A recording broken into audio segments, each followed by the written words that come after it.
Yuba-Sutter.live's local government live streams are presented by Plumas Lake Self-Storage in Plumas Lake, where lifelong local residents are helping other residents keep things safe, providing indoor storage units, outdoor RV and vehicle parking,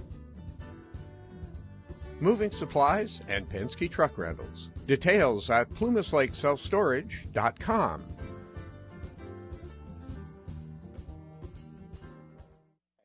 Fire department, or, along those lines. So I only have 8 seconds, sorry. But that's what I wanted. I just want to give my opinion on what I think, is going on with what the trend is. Great. Thank you. Thank you, Mr. Adams. We appreciate you coming today. Okay, thank you. Anyone else in the room? There appears to be a virtual comment. Let me unmute them. Okay, great. Mr. Hickman? Mr. Hickman, yes. Yes, it's a pleasure to be here. This is Todd Hickman. I come to you today as a voice of experience, 8 years on local agency water boards, retired hazmat responder, and hazmat crimes investigator. I'm well aware of regulations, ordinance, and law. I know how this works. In addition, I'm a small business owner.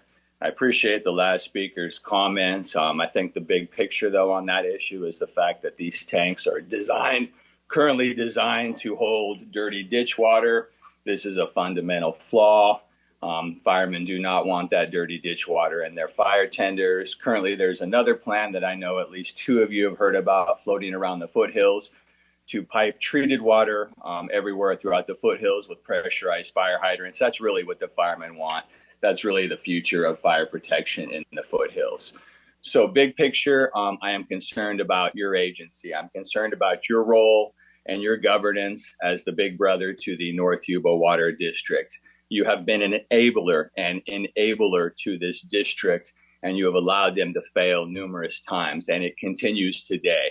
Myself, I've witnessed numerous violations of laws, ordinance, and regulation, and it continues to go on.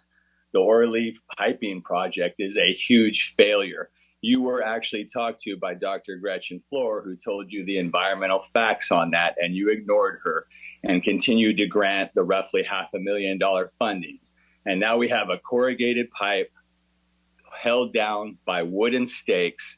It's a joke. My kids could have done a better job building a pipeline on my own property. That pipe is going to float. It's a restrictive pipe. It's a total disaster.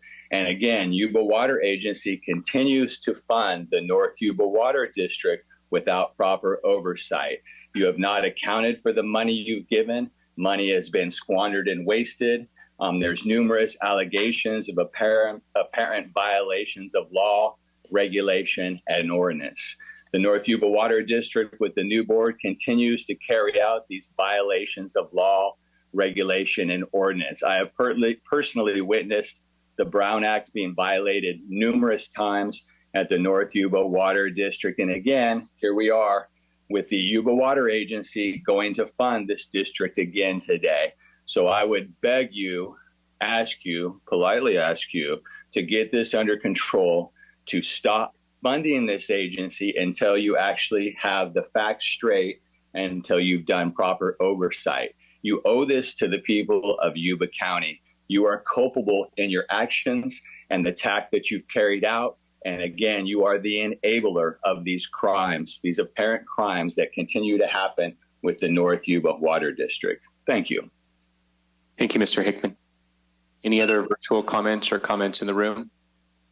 It looks like yes, sir. If you may come up to the podium if you'd like to make a comment.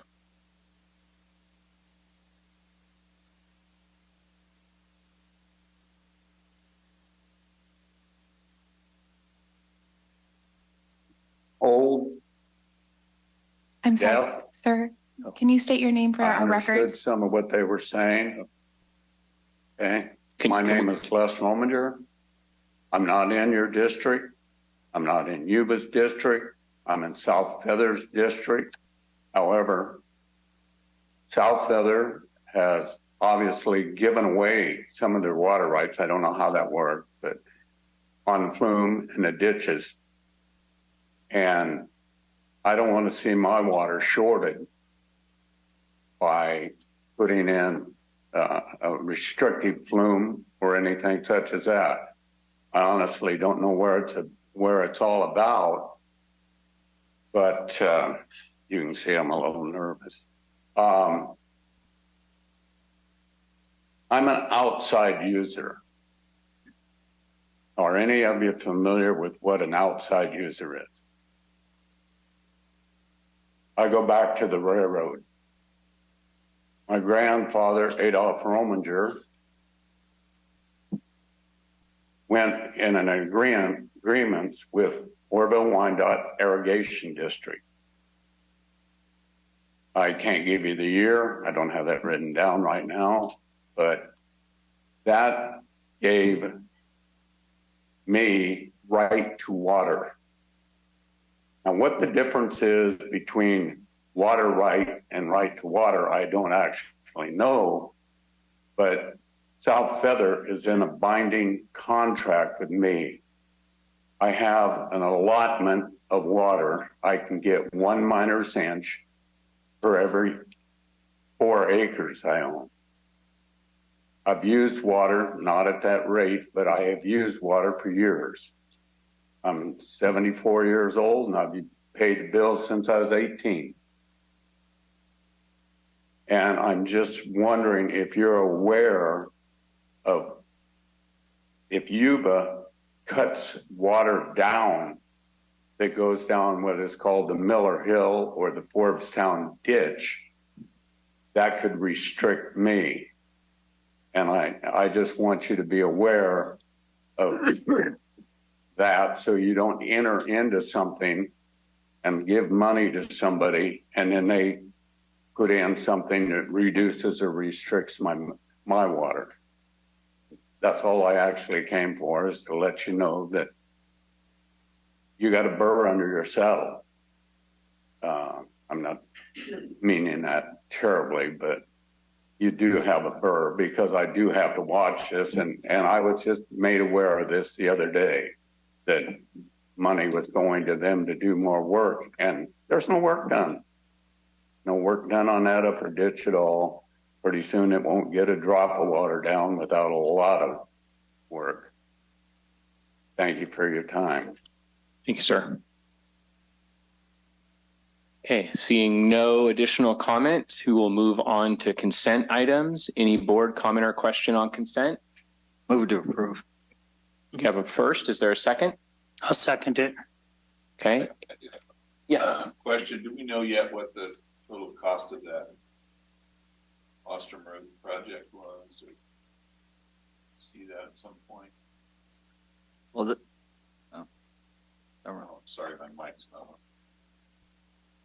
Did you hear?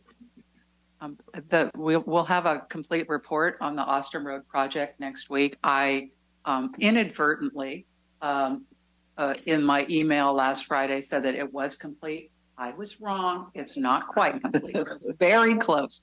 But yes, as soon as it is, everything is wrapped up, then you'll get a complete report. We do have an online public. Okay. Mr. Hickman, you have a comment about the consent agenda?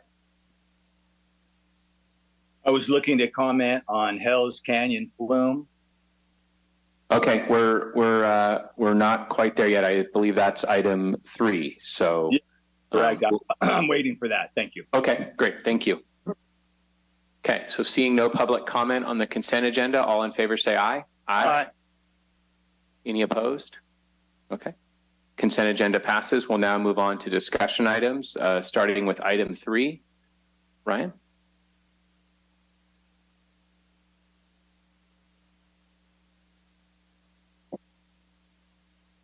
Morning, Mr. Chairman, members of the board. Ryan McNally, your Director of Water Resources. So yeah, before you this morning is a request from the North Yuba Water District to expand upon a grant that was previously awarded on May 16th, $400,000 for the engineering and design on the Hell4 Stout flume serving their district. It's an agricultural water supply ditch that right now is only limited to 22 CFS because of all the leaks and the restrictions in the ditch. So what they're asking for this morning is an additional $200,000 to be added onto that $400,000 grant to pivot that project away from design and engineering into construction.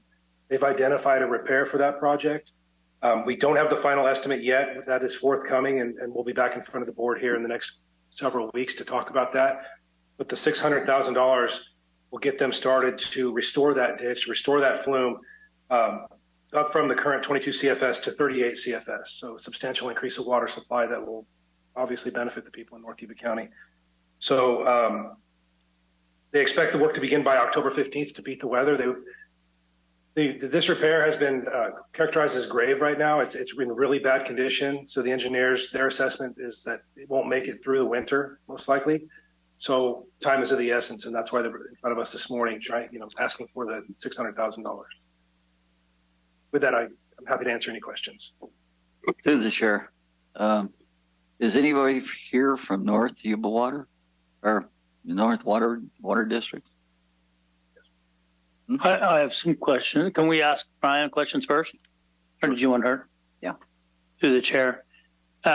That portion of the Forbes-Town ditch also carries all the domestic water as well to the domestic facility, not just irrigation.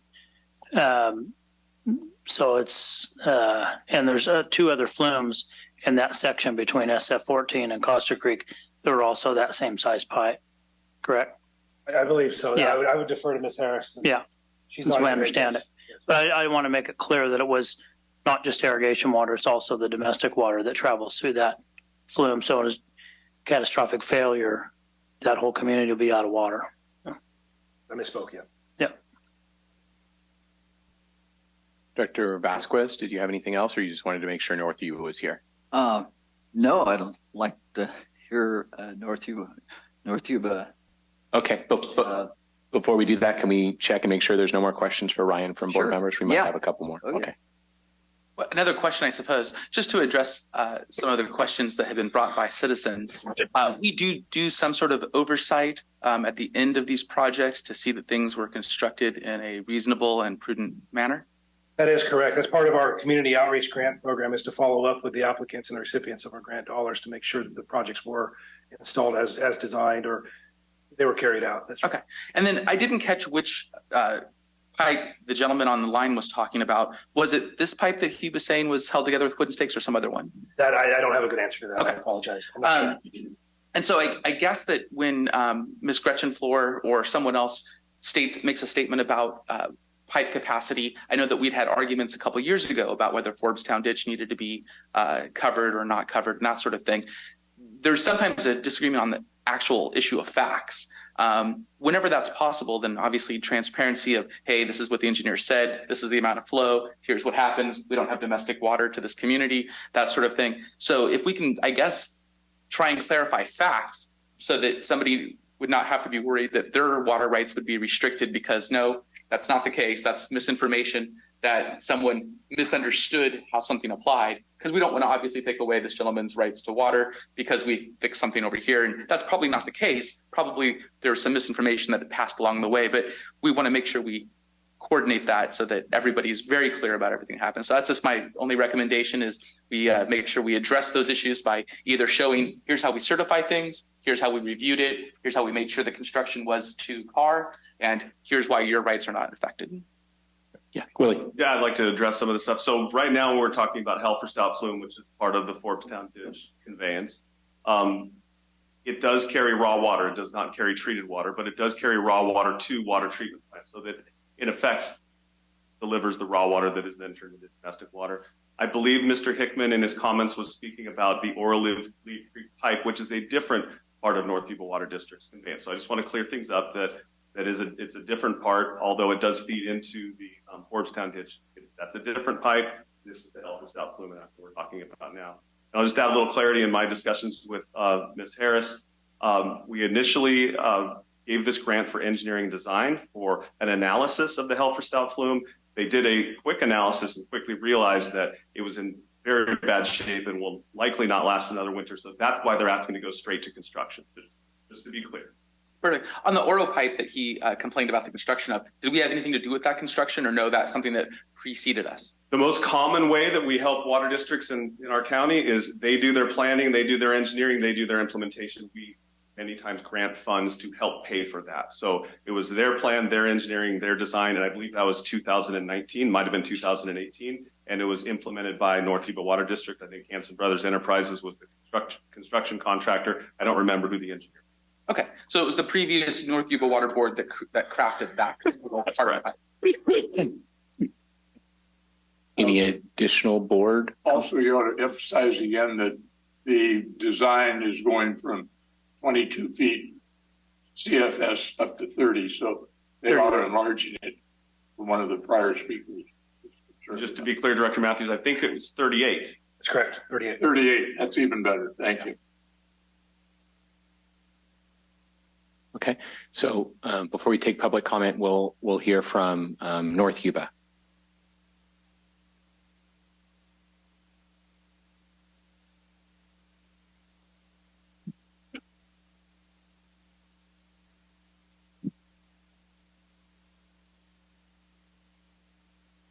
Dr. Vasquez, you have a question? No, I just have a habit of when we grant money to anyone, that someone from that particular organization shows up, and we haven't had that before. So thank you for coming. And thank you for looking at this and maybe. All right. Thank you. Okay. Just to be clear, that was Leona Harris, the interim general manager of North Yuba Water District. You also have the chair of the board in the audience. Just do a piece to answer Andy's question. Great. Thank you. Okay, we'll go to public comment at this time. So, Mr. Hickman. Yes. Thank you for letting me speak again. So I urge you not to fund this project. This agency, North Yuba Water Agency, has a history of failures and, again, violation of law, ordinance, and regulation. If you were to go visually inspect the Orleaf Creek and the work they did there, you would just be aghast with the poor quality and how your money was wasted. I heard the one gentleman say you guys do QA oversight on that, and I would say that is not correct. Some would say that's a lie. If anybody's been out there and looked at that disaster, they would know that that was poor engineering. Your money was wasted. That's a disgrace to the voters of Yuba County. And again, with this Hell's Canyon, it's going to limit Mr. Rominger's water. Mr. Rominger and his brother have roughly 1,000 acres at the end of the Forbstown ditch.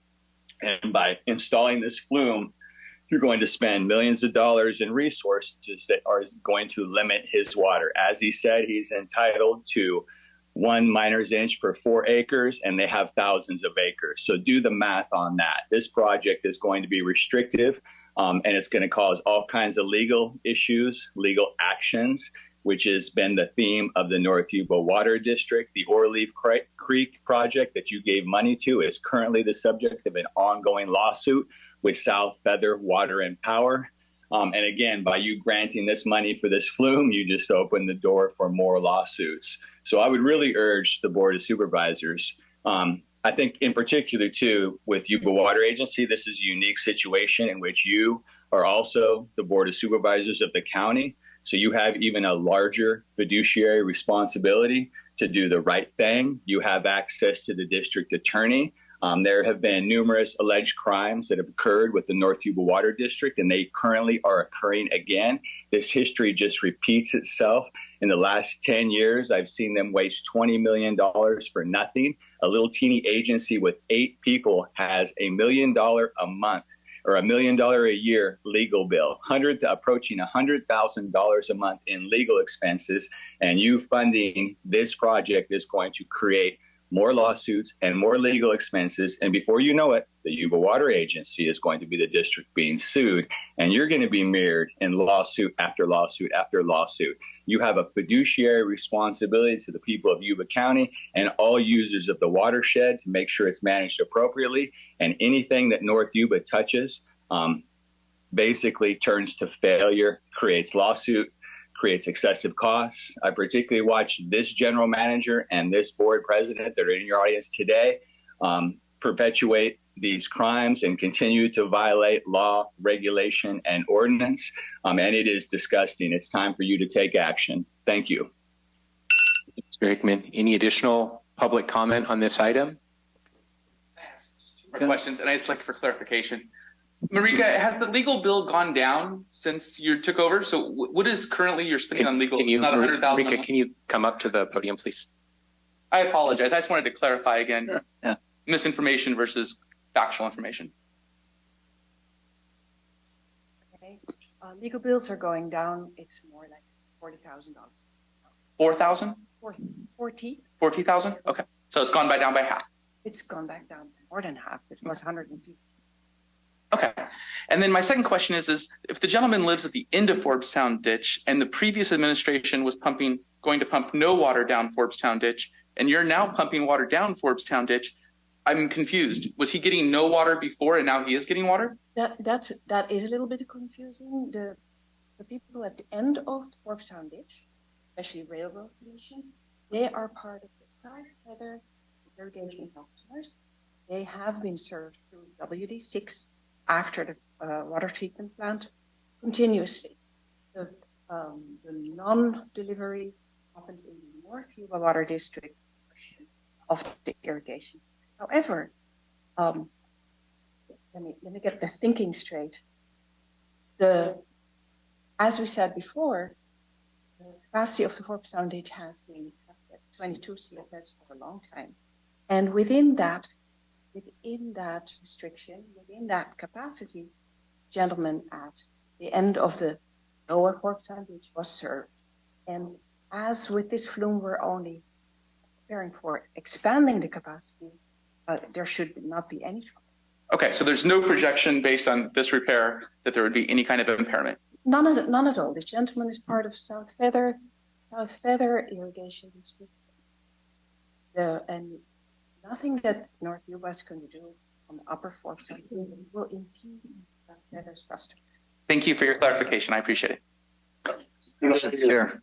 Emphasize again that the present capacity of the flume is 22 second feet, and you're designing the pipe for 38. I'm perplexed that Mr. Hickman is. I'm not trying to get an argument, but I'm not sure that what he is alleging is the present facts. And with that in mind, I would like to make the motion, we get to that point, that we approve the way the North Yuba Water District request and their actions. I would like to compliment rather than having any detraction to it. Okay, there might be a couple more comments, but we have a first on the table. So is there a second before we move on? I'll second it. Okay. So yes, Director Vasquez. All right. I would like Mr. McNally to let us know whether this, previous problems with North Yuba Water have been solved, and this is the proper way to go in his estimate. You know, your feelings about this, whether the problems with North Yuba Water have stopped and whether the project has been updated in its rating. Yeah, my apologies. I don't think I'm the right person to comment on, the history of North Yuba and whether or not those problems have been solved. Were you getting more cooperation than you were before? Absolutely. Okay. Absolutely. There's the important part. Yeah, my sense of the situation is the situation's it's improved, right? More people are getting water up there, and so maybe Mr. Whittlesey will be able to expand on that a little bit. In terms of this project, we rely on their engineering, their design team.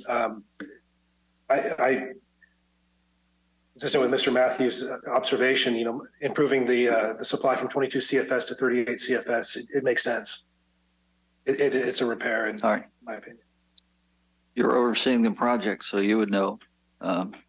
With that, I'll make a motion to call the question. We already had a first and a second. I had a question as well, and I think Willie might answer my question as well as your question. But just for confirmation, I think I've heard the answer to this multiple times, but I just want to make sure. Yuba Water Agency staff has no reason to believe that increasing the reliability and the capacity of the ability to transfer water would in any way reduce anyone's access to water. Is that a correct understanding? That's correct. Okay. And then I don't know if you want to address what Director Vasquez said as well. Generally, I just want to speak about the openness and the relationship. I'll give an example. Mr. Hickman mentioned the Orleaf pipe. I heard there were concerns of the oil leak pipe in early 2022. In 2022, I requested a personal site visit to inspect the pipe, and that was with the previous management regime, and I was denied an escorted site visit. So then at the end of the year, the management regime changed, and it's been a totally different interaction. It's been open, it's been purposeful, and I think it's been successful. And the simple fact that the North Yuba Water District has actually run water in the Organ House Dobbins Canal this year to the best of its capacity is just a sign that they're trying to do as much as they possibly can with the conveyance facilities that they currently have. They have identified what I'll call the low-hanging fruit in improvements to all of their canal systems and trying to get repairs done. They've done multiple repairs at the beginning of this calendar year irrigation season, and they're putting together a capital improvement plan for their entire conveyance facilities. I haven't seen a draft of that, but I know they're working on that. I think they're doing exactly what a prudent management regime of a water district should be doing. Although it's not thorough and complete at this point, they've only been at it 8.5 months, and I think they've done a reasonable job at delivering water to their customers. In specific with this Help for Stout Flume, I don't think it's unreasonable to ask the water agency for engineering design funding, thinking that you need some engineering design and planning and thinking you have a few years to implement that like a normal capital upgrade, and then having an engineer come back with a dramatic response that if you don't do something now, you're potentially not going to be able to deliver any water in the Forbes-Town ditch in future years.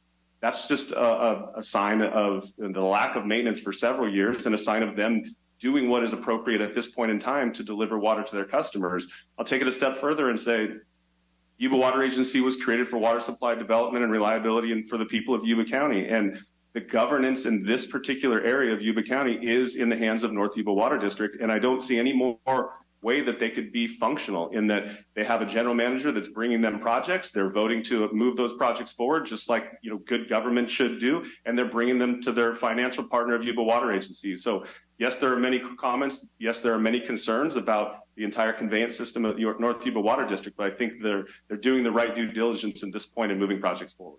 Great, thank you. Okay, so I think we have one more board comment.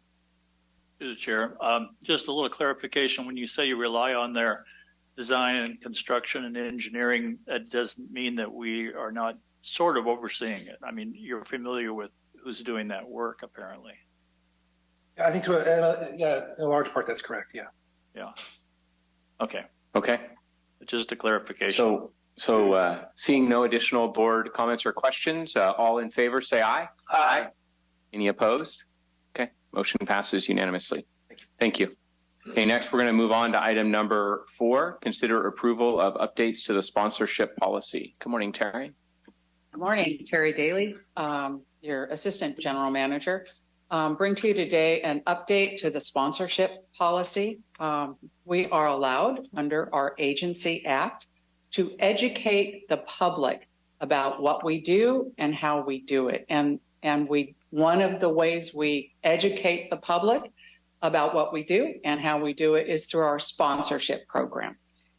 So we wanted to update the policy to clarify a little more how and why we do it. We wanted to make sure it's transparent to the public and to you. We wanted to outline a process that would be just a little bit easier for folks than it has been over the past few years. We wanted to include more of our employees in the process and to make sure we are staying within our legal parameters, staying within the Agency Act. So I wanted to just outline some of the factors or components that are in the policy, and then I'll tell you a little bit about the process. So sponsorships educate people about what we do and how we do it. Examples of how we do sponsorships are things like we might sponsor a booth at a street fair, like the Peach Festival. We might take out ad space in the program for an event. We could put logos on distributed items. We could sponsor conferences. The Aqua Conference, we're a sponsor of that.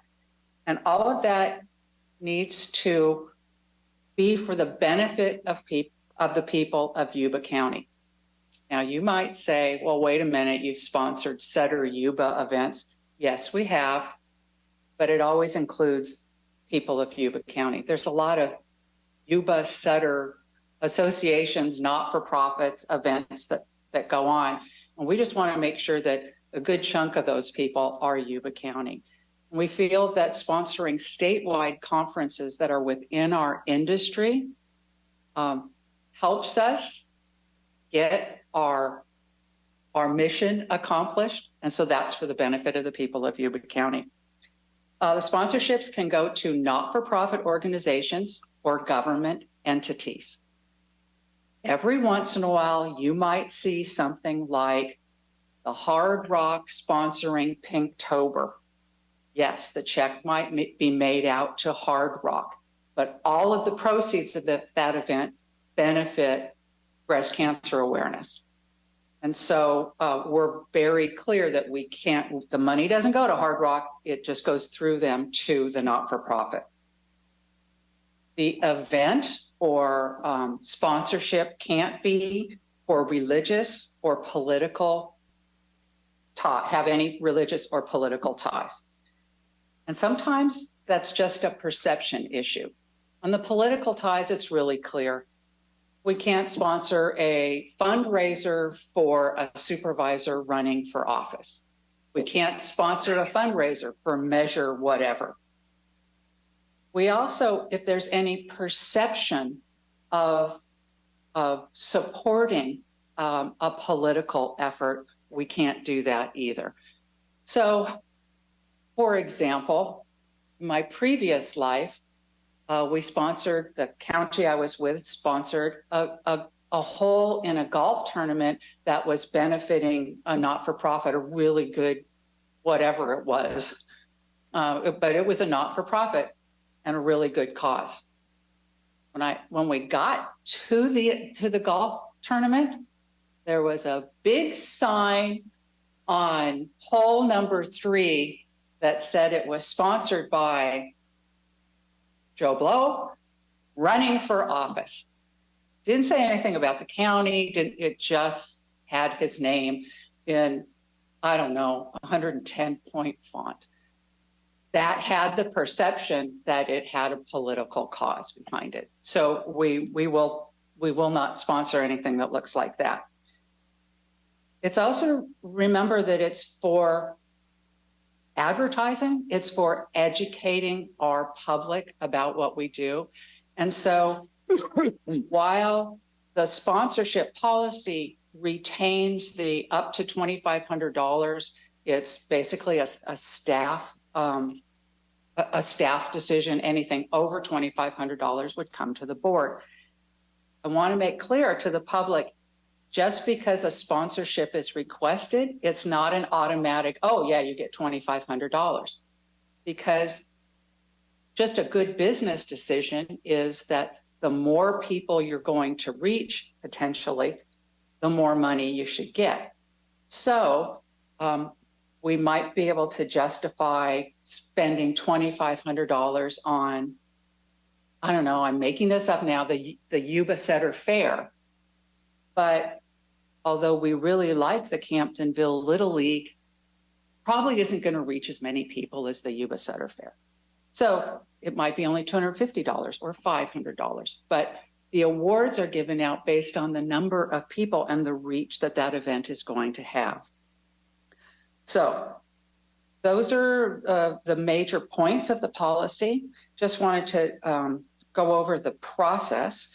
What we're trying to do in establishing this process is just find the balance between, hey, being efficient and effective and, you know, helping organizations out in the community. I mean, we realize that there's a lot of not-for-profits that are really small and maybe not as organized. And so we're just trying to find a really simplified process to help everybody. So what we're going to do, first of all, is we have an annual budget that's established by the board in the regular budget process. In years past, that budget has been embedded in the community relations budget. And we're suggesting that that now be separated out under the community relations budget as a sponsorship budget. We want to mimic the process that we use for our grants program in a really simplified, streamlined fashion. So this happens for the grants program. It's really easy to apply for a grant online. You go to our website, it's easy to find sponsorship request. And whoever's requesting the sponsorship just answers a few simple questions, and then it goes into the process.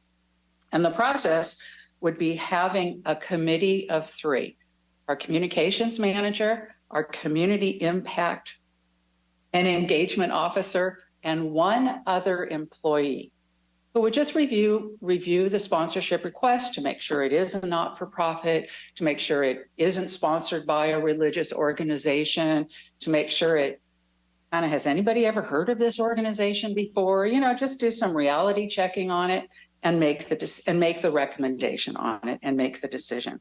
If the sponsorship approved, then that sponsorship would be confirmed in writing. That becomes an agreement, because they'll accept that letter, and that letter would say, we're going to report this in the general manager's report to the board. We're going to include it on our website so everybody can see what sponsorships have gone out. And we'll also do an annual report to you at the end of the year so that you can see how the budget was spent. And then we do some follow-up. It's not a really formal report, I'll tell you, because we just don't want it to be that bureaucratic. But we do follow up on the event to make sure it happened, to make sure that their estimates of how many people were there were correct, and that the sponsorship was spent appropriately.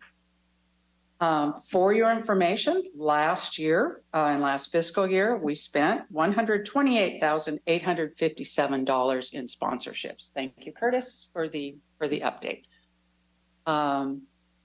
So I'm happy to answer any questions that you have. Any questions or comments from board members?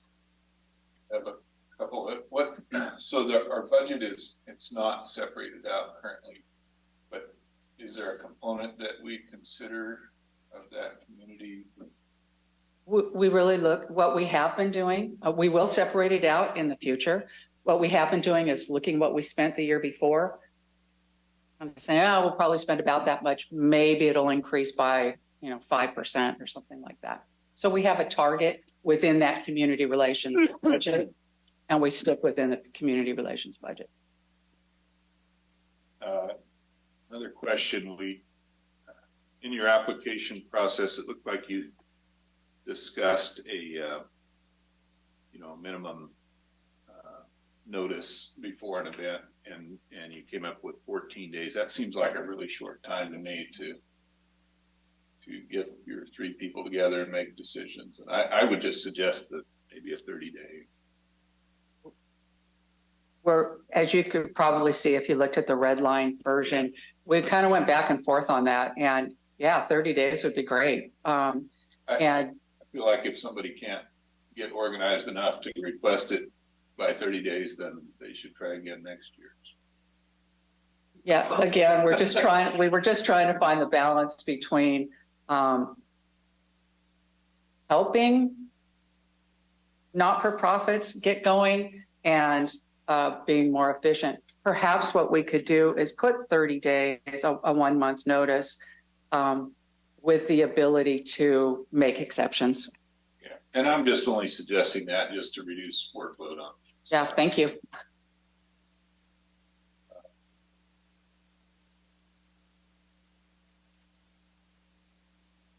The other question I had, it looks like you discussed asking for a follow-up report after the event.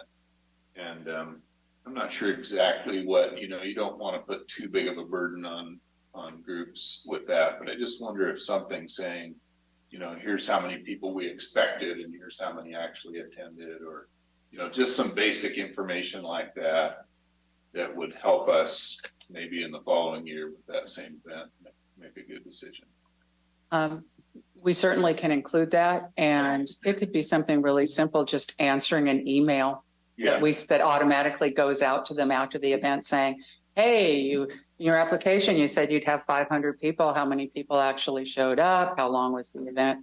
And get that kind of report. And the other information maybe that might be relevant would be, what was the total budget for the event, and where did the money go? And typically a certain sponsor's money doesn't necessarily go for one thing, but just to make sure we didn't buy any big political signs or anything like something. Good idea. Thank you. I think that's all I have. Thank you. Additional board comment or question? I'll make a motion to approve. I had a comment. Cool. Do you have a second first, maybe? I don't. I have a comment. Okay. Do we have a second before we take additional comment? Okay. I apologize. Who was the first? It was Director Vasquez, and Director Matthews was the second. I was curious. I noticed that some of the red line differences focused in on religion. And it's odd to me that we say that, and it seems to only apply to some religions, not others. The Bacchae water god is something that we support, I believe, with the sponsorship. Is that correct? I always thought that was a City of Marysville Bacchae festival. Bacchae being the name of the Chinese water god? Right, but the sponsorship goes to the City of Marysville, I believe, but I might be wrong on that. The festival itself is celebrating a religious aspect, and we have a large component of Buddhists and others who come and celebrate their religious as part of it. We do tours of their facilities and such. So it seems to me that perhaps it was a little bit restrictive in the way that we view the religion part of it. If the Salvation Army does something that's great, they have the Red Kettle Kickoff and other things. That is a program that is supported and funded by the government in various ways because they do so much good in the community. And to have us not be able to promote it seems odd when they're reaching so many people, and the idea is to reach people. There was an event this last weekend in Olivehurst. It was about children's mental health. It was sponsored by a church, but it was about having hope and things to prevent suicide. And that would seem to me to be a good program to be partnered with. So I thought that the limitations on the religious aspect were odd in that we seem to implement it in some situations, but not in others. And making it even more restrictive, I think, was a bad idea. Thank you for your comments. Especially the comment about the Bacchae Festival. Frankly, I've looked at that as kind of an historical event, but good point that it could be construed as a religious event. It's a very slippery slope on the religious events.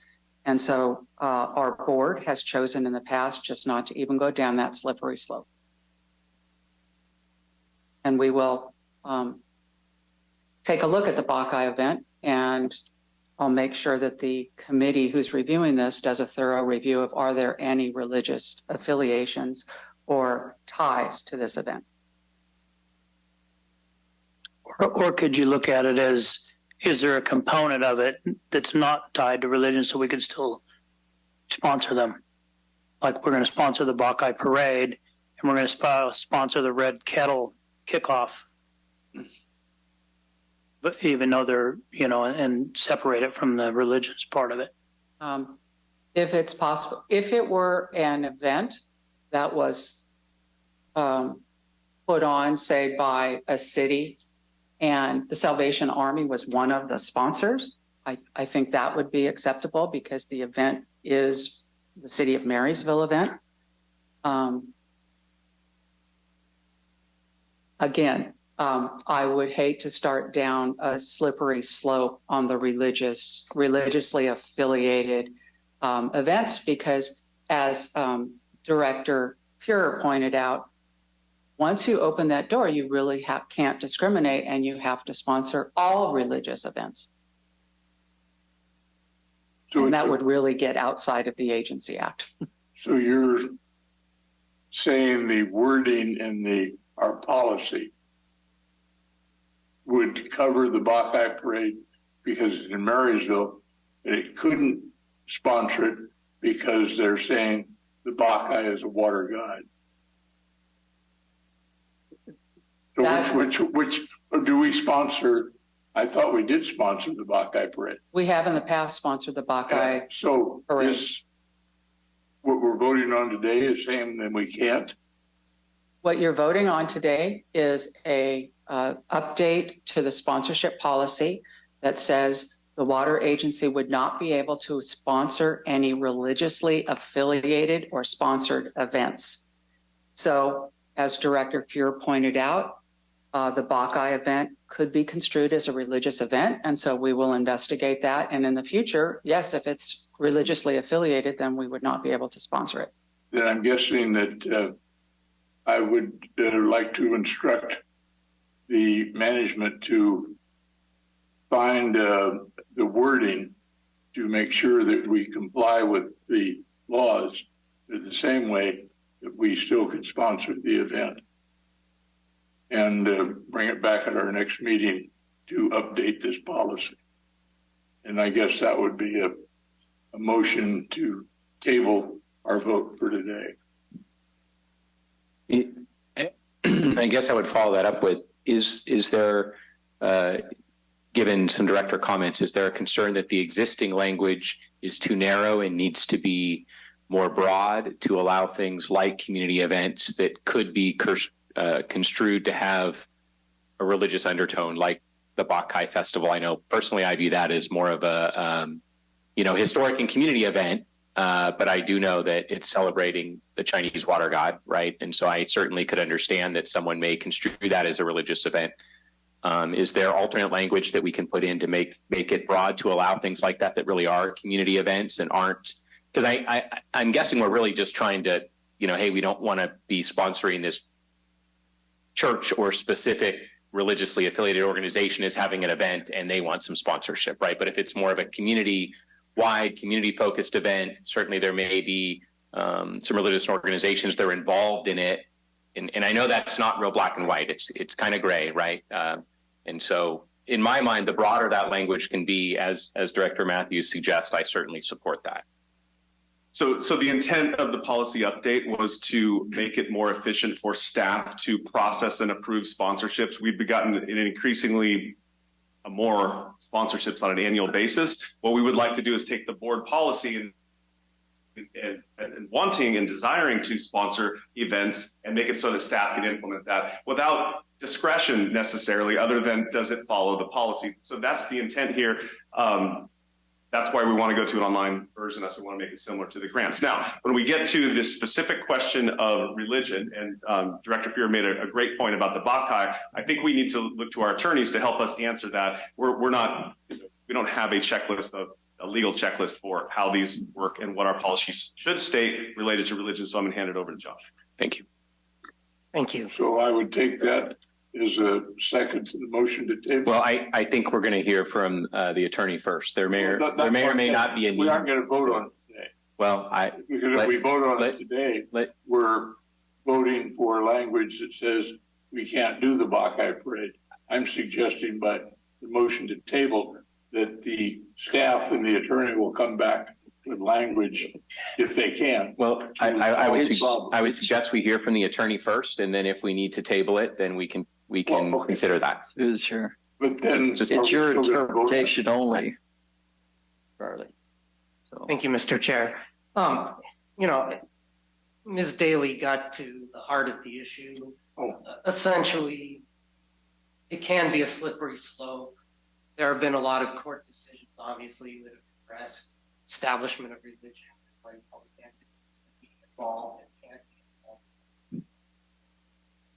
The simple way, and apropos what Mr. Whittlesey said, we made it a strict line because it's simple for staff to administer. If we keep religion on one side and other types of nonprofits that are not affiliated on the other side. But the board has some interest in trying to steer through the middle somehow. We can certainly go back, look at the policy, try to provide some reasonable standards that staff apply. That can be difficult, and that's the issue. Generally, steer clear of being involved with religious organizations, but that doesn't mean you can't. It's just a matter of we're going to have to look at, can we come up with a set of standards that make some sense, that are easy to administer, that don't create any risk that the agency goes too far one way or the other. So I really am not an expert on this myself, so I don't really want to say a lot today about how you can draw a response or it's possible, but we'll certainly look at it and work with staff and bring something back next month. Great. I'll second Mr. Matthews' motion. And in particular, I'd like to build on what Mr. Messick said, in that the important aspect is what's being done, not necessarily some sort of connection to a religious organization, but what's being done, whether it's the mental health of our youth in the community so that there isn't suicide, or whether it is in helping homeless or provide services for the poor with the Red Kettle Kickoff. Whatever it is, I think that should be the aspect that's focused in on, as opposed to promoting a particular faith, which obviously we can't do. So is there a need for us to have the motion, the second, and vote on that, or can the board just choose to take no action by making no motion? What's the appropriate? There's not necessarily a reason to take a motion to table this. We can just direct staff. Director Vasquez and Director Matthews is the second. That's fine. Okay.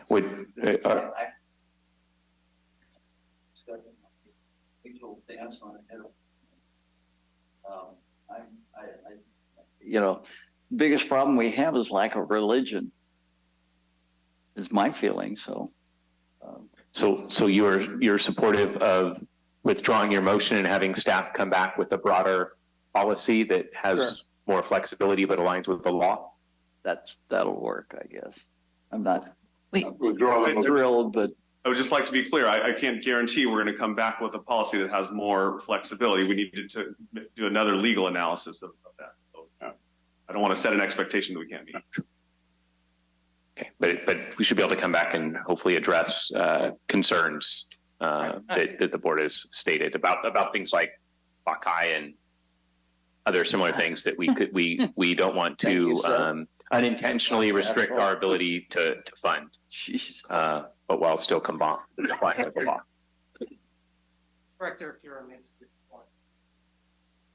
There are very worthy organizations that have religious affiliation but are pretty much working on community problems like homelessness. So if we can draw the line, we will. I mean, in addition to doing our own analysis, we'll also look at other agencies' sponsorship policies. I'm sure there are cities and counties and other entities out there that have policies like this, and see how they draw the lines as well. And, whatever we bring back, we will have an explanation for what we did and why we did it. So there's an understanding by the board as to how we drew the lines. Happy to answer any questions at that point. Okay, we're all good. We do have an online public comment. It's okay. The chair. Mr. Hickman? Do you have a comment on item 4, Mr. Hickman? Maybe his hand is up from before. You should be able to unmute, Mr. Hickman. I'm not getting a response here, so I think he's muted. He put his hand down and he's still muted. So I'm guessing that means no comment. So, and we're not taking any action. So if there are public comments, then the next time it appears on the agenda, we will certainly hear those. So, okay. So moving on to manager's report. Okay. So everything's going well with our operations. New Bullards Bar is at 74% of total capacity. That's 116% of average year to date and 150% of normal inflow. So we've had an awesome year, as we've reported in the past. 150% of normal inflow. Our end of month's target storage will be met. Things are going well. We've ramped down flows to the Yuba River Accord and the lack of irrigation demand that's kind of natural this time of year. We continue with our routine operations and maintenance and getting the project ready for winter flows, like cleaning roadside ditches and preparing for outage season and moving forward with those projects. The mini hydro was taken offline last week for some PG&E maintenance. It's now back online. Narrows 1 and 2 are putting out about 885 CFS to meet downstream demand.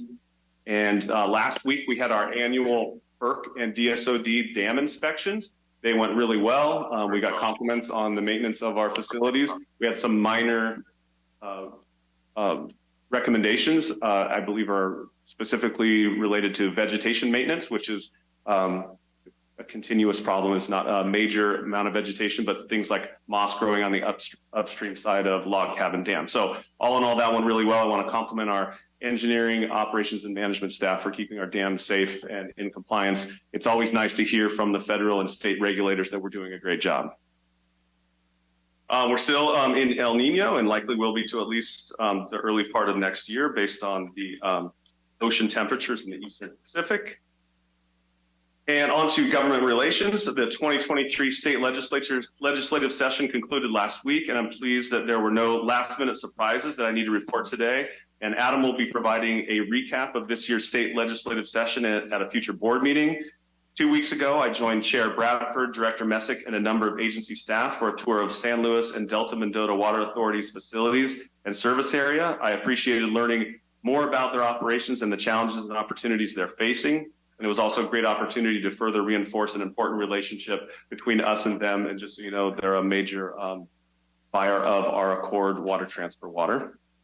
And I'll also state that last fall we had them up at our facility so they could see what we do. And it's just a relationship building effort. On the human resources side, there's a lot going on. There's a lot of hirings. I'll go through those. Recruiting has been very busy this summer, and our procurement and contract supervisor phone interviews were completed yesterday. Plant mechanic panel interviews are scheduled for next week. Testing for the operator positions will begin next month. Phone interviews are being scheduled for hydroelectrical engineer, and panel interviews are being scheduled for dam safety hydro civil engineer. And lastly, we are currently recruiting for a help desk technician and expect to begin interviews next month. We have 2 accepted offers for 2 hydrologist positions, an electrical technician position, a hydro engineer position, and an administrative supervisor position, all of which are pending pre-employment checks. And October is gearing up to be a busy month for onboarding, and we look forward to welcoming these new employees. HR continues to work on the NeoGov HRIS implementation. I've reported on that in the past, and it's an improvement to our HR digital system. And we're almost done with the onboard module, which will also include an export to payroll system in ADP. The next module we will start is e-forms, and will help us with workflows and efficiencies internally, as well as digitizing forms. Open enrollment begins on October 9th through October 20th for the 2024 calendar year. The great news is that there are very few changes. So if everyone is happy with their selections from last year, there'll be little to complete from an administrative standpoint. Aqua JPIA will be hosting a webinar on October 9th that will be recorded and shared internally, and HR will also be hosting open houses during those 2 weeks. On to communications and community relations. After the last board meeting, the Appeal Democrat ran a story highlighting our Bill Shaw grant program. They also ran a story about the grant we received from the state for groundwater recharge. Farm Progress ran a story highlighting the 4-H camp that spent a day with us over the summer, seeing New Bullard's Bar, the water supply system with BVID, and the rice fields at Matthews Rice Farming. Byways magazine reached out and is going to feature New Bullard's Bar in their December issue. Byways is an online magazine that features North America's leading travel destinations. Upcoming event sponsorships include Harvest the Arts and Hogs and Hulas on Saturday, the Yuba River Cleanup, which our team will be participating in on September 29th, Savor Say Love on September 30th, and the Food and Water Festival in the Foothills on September 30th and October 1st. At a recent event sponsored by the Marysville Unified School District, Jackie Silman, along with representatives from Marysville and the county, gave a presentation to realtors and business leaders on the growth of Yuba County. Jackie shared the history of the water agency along with updates on our catalyst roles that fall under the mission areas of the agency.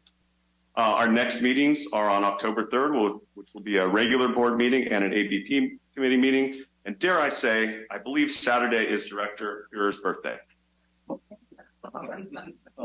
you for my early birthday present. Awesome. Any questions of Willie? Okay, then we'll move on to Director's reports. Director Messick. Well, you're starting with me, huh? Yep, mix it up. Well, a lot of the stuff I had, Willie just announced. I went down on the tour, and we had a good time, good tour. Let's see.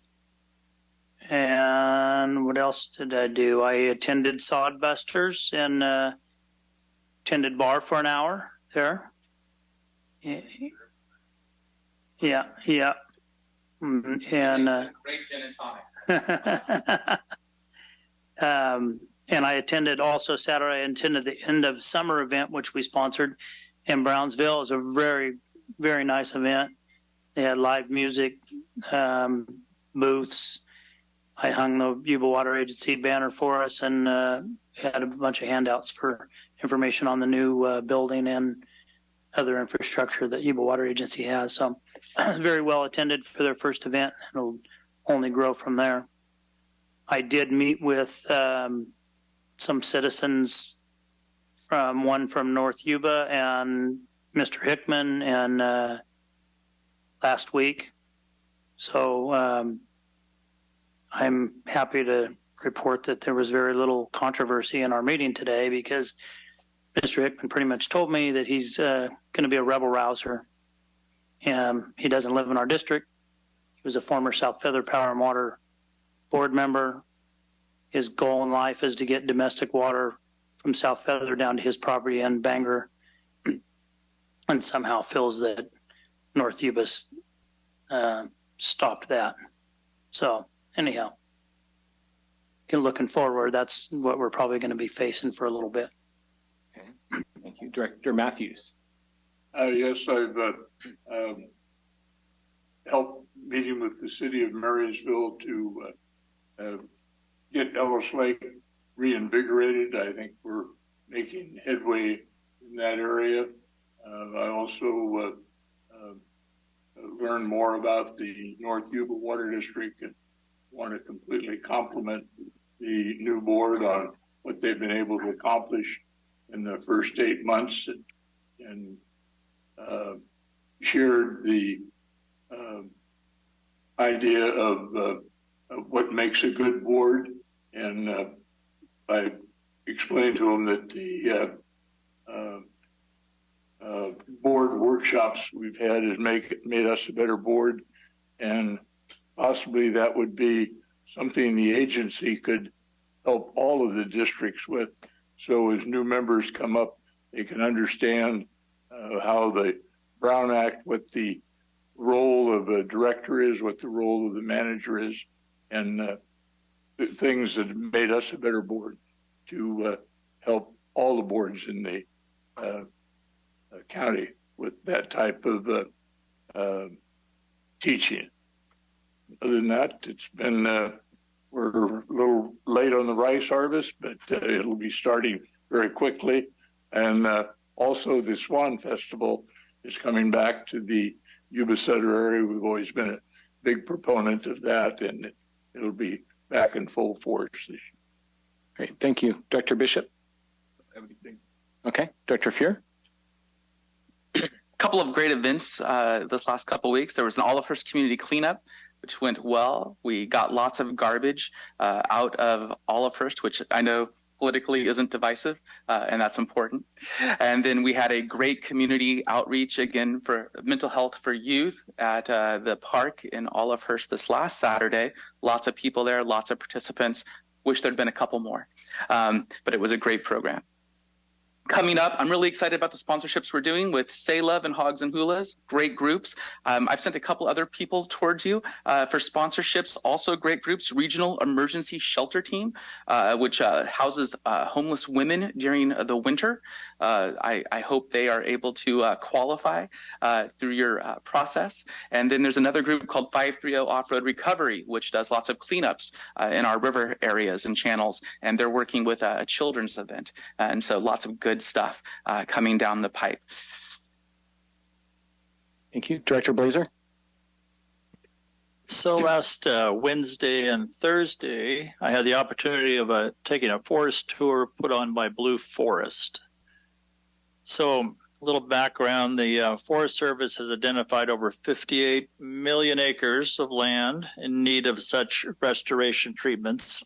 And they have announced they have a memorandum of understanding with Blue Forest with a mission to apply innovative financial tools to forest restoration. That's kind of what they're up to.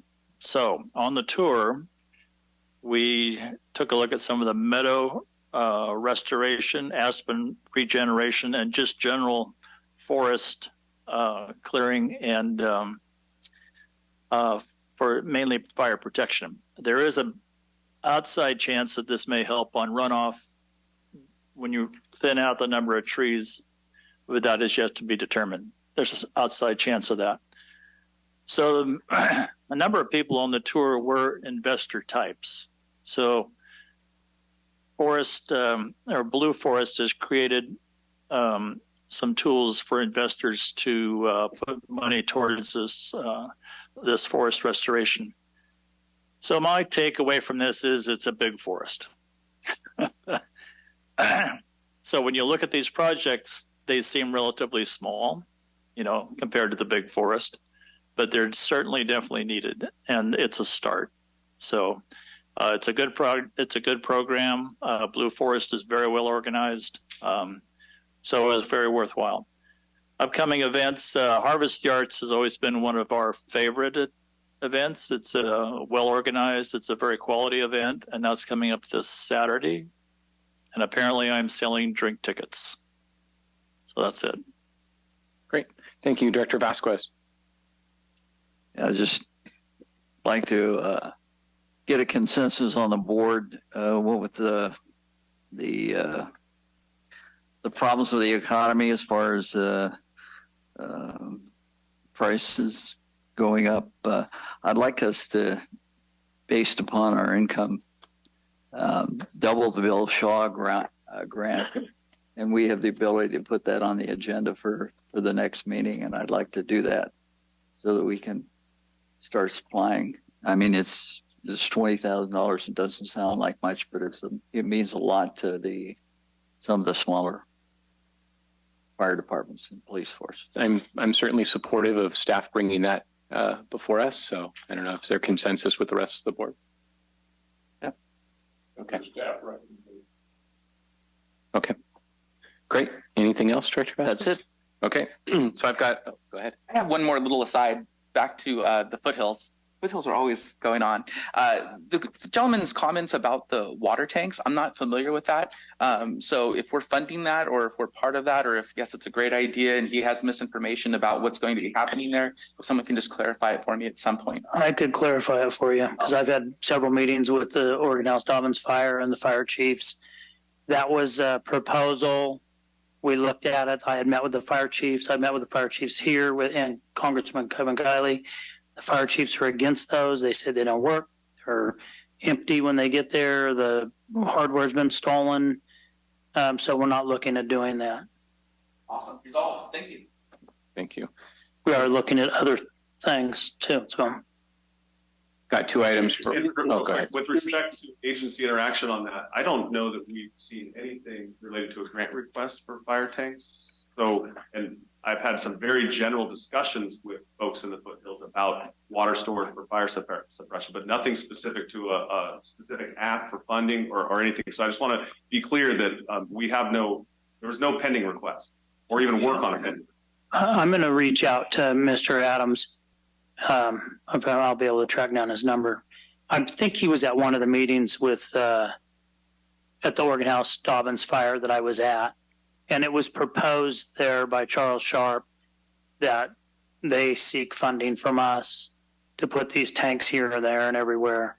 And it never got any traction. It got traction in the fact that I called meetings with the fire chiefs of their whole county and the whole foothills.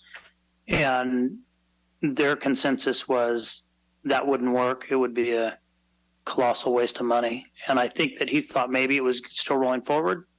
So he came here, but it's not rolling forward anymore. Okay. There will be other great projects for fire suppression in the foothills rolling forward, hopefully soon. I'm working with John Stone at OES and the fire chiefs. Through the chair, doesn't our new facility have a 50 or 100,000 gallon tank for that purpose? Yeah, it's specific for the facility. Yeah, I think what has been discussed is like a programmatic tanks kind of scattered throughout the foothill. But yeah, we have I think it's a 150,000 gallon tank proposed at our new facility for fire suppression for the facility. But Director Messick is saying the fire chiefs don't think that's a viable. No, they feel that's a good tank, but the proposal was to put smaller tanks spread around. Oh. So the tank that the agency's putting in is going to be behind our facility, the hydrant down on the street. It'll be protected.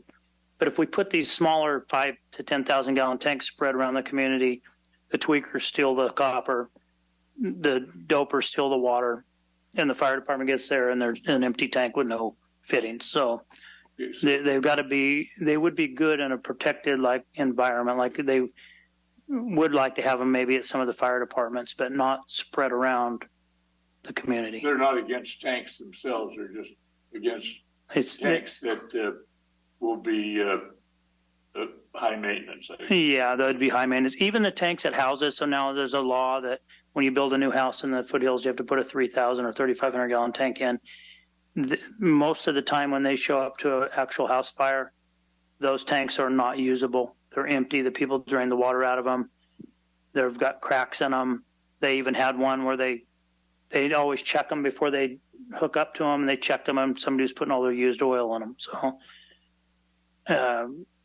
they're just not a really viable solution. So. Okay. So as mentioned by Director Messick and Willie, the three of us, as well as some additional staff, went on a tour of the San Luis and Delta Mendota Water Authority down in the San Joaquin Valley.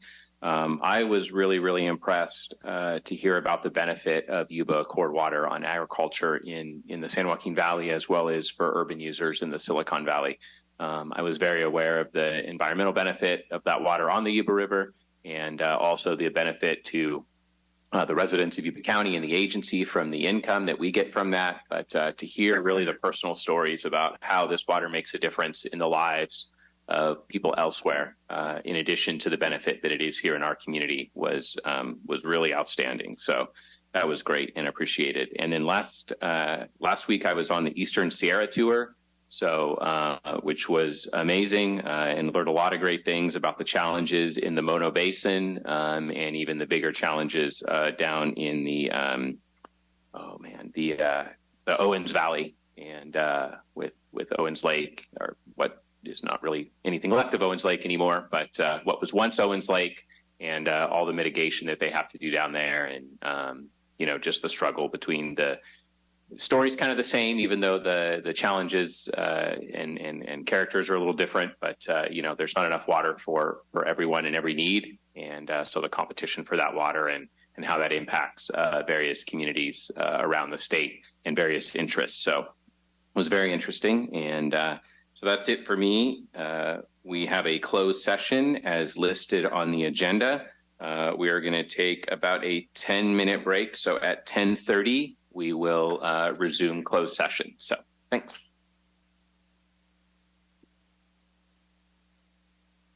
Recording stopped.